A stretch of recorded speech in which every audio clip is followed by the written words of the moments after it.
Assalamualaikum warahmatullahi wabarakatuh.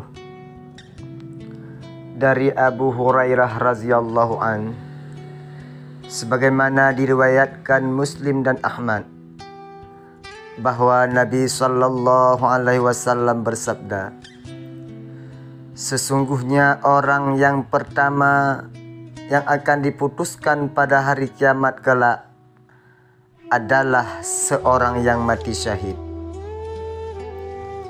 Maka dihadapkan kepada Allah dan diingatkan kepadanya akan nikmat-nikmat yang telah diberikan kepadanya, dan hal itu diakuinya. Kemudian ditanya oleh Allah kepadanya, lalu apakah amalanmu dalam nikmat itu? Jawabnya, aku telah berperang untukmu hingga mati syahid. Maka Allah berfirman, dusta kamu, tetapi kamu berperang untuk dikenal sebagai pahlawan yang gagah berani. Lalu ia diseret oleh malaikat dan diperintahkan untuk dilemparkan ke dalam neraka. Yang kedua, dihadapkan kepada Allah adalah orang yang belajar ilmu agama dan mengajarkannya, serta pandai membaca Al-Quran. Maka diberitakan tentang nikmat-nikmat yang telah ia peroleh dan ia mengakuinya. Lalu ia ditanya, lalu apakah amalanmu di dalamnya? Jawab orang itu, yaitu orang yang alim, aku telah belajar ilmu untukmu dan mengajarnya, serta membaca Al-Quran untukmu. Allah berfirman, dusta engkau, tetapi engkau belajar ilmu agar mendapat gelar alim, membaca Al-Quran agar mendapat gelar qari, dan engkau sudah menikmatinya di dunia. Kemudian diperintahkan kepada malaikat untuk mencampakkannya ke dalam neraka. Orang yang ketiga dihadapkan kepada Allah adalah yang diluaskan rezekinya dan diberi oleh Allah berbagai kekayaan. Maka diberitakan kepadanya tentang nikmat yang telah diberikan oleh Allah kepadanya, dan ia mengakuinya. Lalu ia ditanya oleh Allah, lantas apakah amalanmu di dalamnya?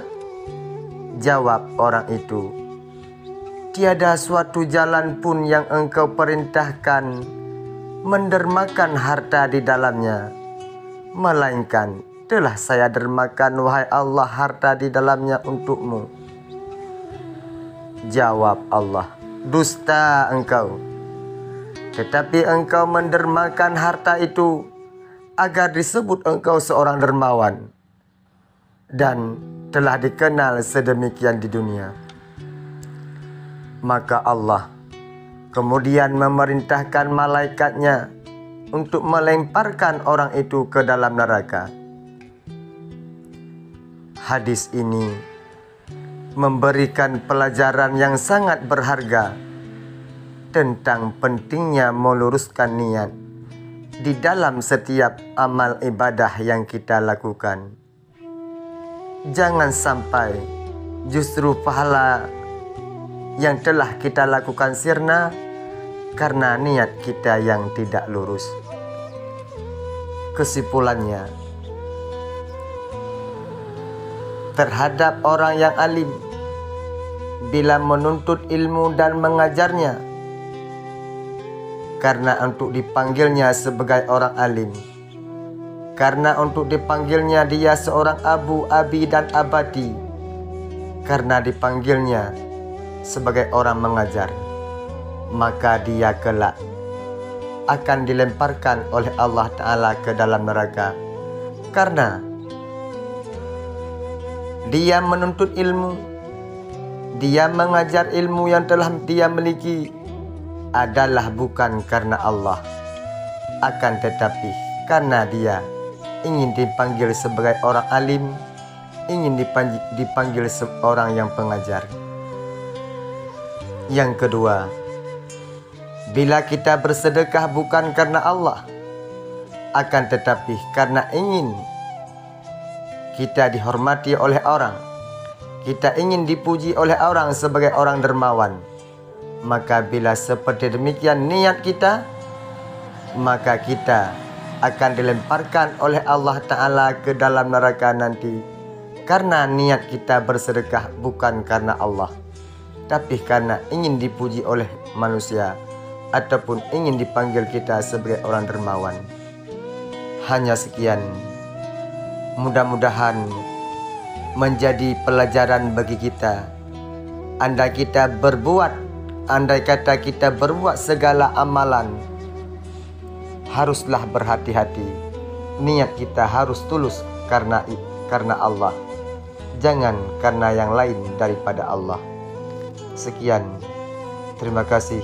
Assalamualaikum warahmatullahi wabarakatuh.